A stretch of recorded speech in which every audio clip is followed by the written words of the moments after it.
당신 옆에 있는 그 사람, 대화만 하면 왜 이렇게 피곤할까요? 무례한 말을 한 것도 아닌데 이상하게 기운이 쭉 빠지는 느낌. 그 사람은 웃으며 자기 이야기를 늘어놓지만 당신은 마치 발표회에 초대된 청중 같은 기분이 들죠. 나랑 대화한 게 아니라 그냥 듣기만 한 건데 이런 생각이 들 때가 있습니다. 대화의 주제는 늘 비슷해요. 최근 성과, 잘 풀리는 일, 바쁜 일정. 하지만 대화를 끝내고 나면 왜인지 모를 공허함만 남죠. 오늘은 이 현상을 자랑하는 사람의 성격 문제가 아니라 듣는 사람의 뇌가 어떻게 반응하는지에서부터 이야기해 보겠습니다.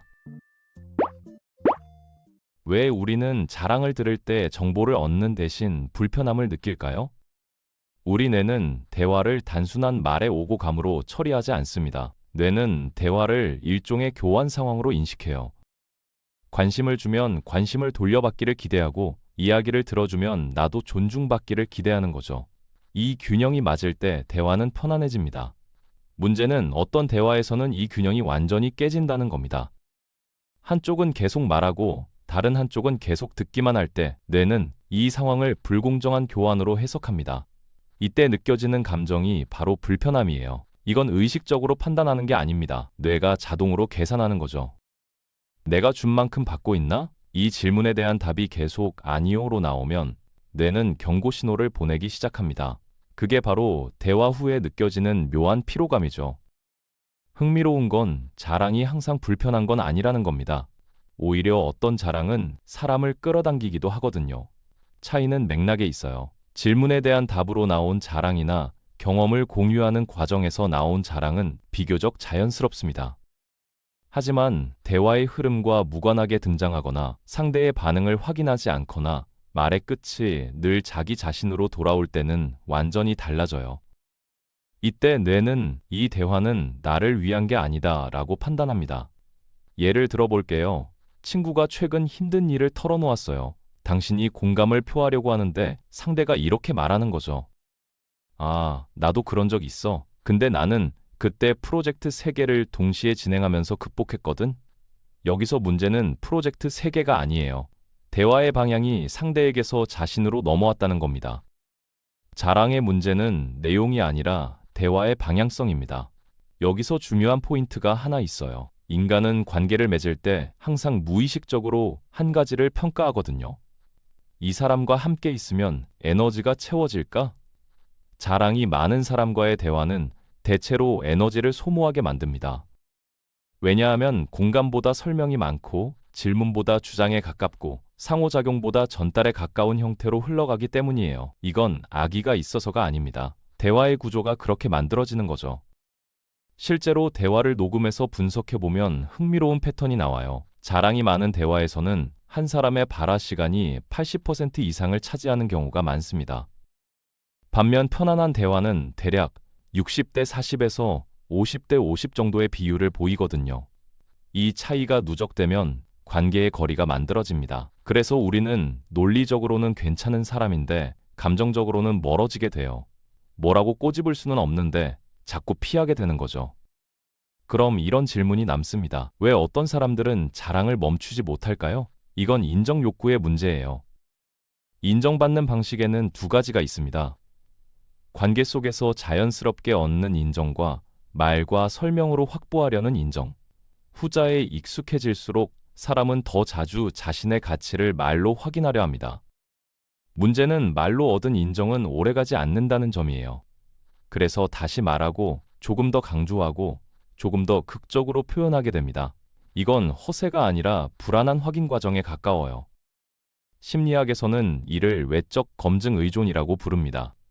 자기 가치를 내면에서 확인하지 못하고 계속 외부의 반응으로 확인하려는 패턴이죠. 그래서 자랑이 많은 사람일수록 역설적으로 더 불안한 경우가 많아요. 말을 많이 할수록 확신은 오히려 줄어드는 겁니다.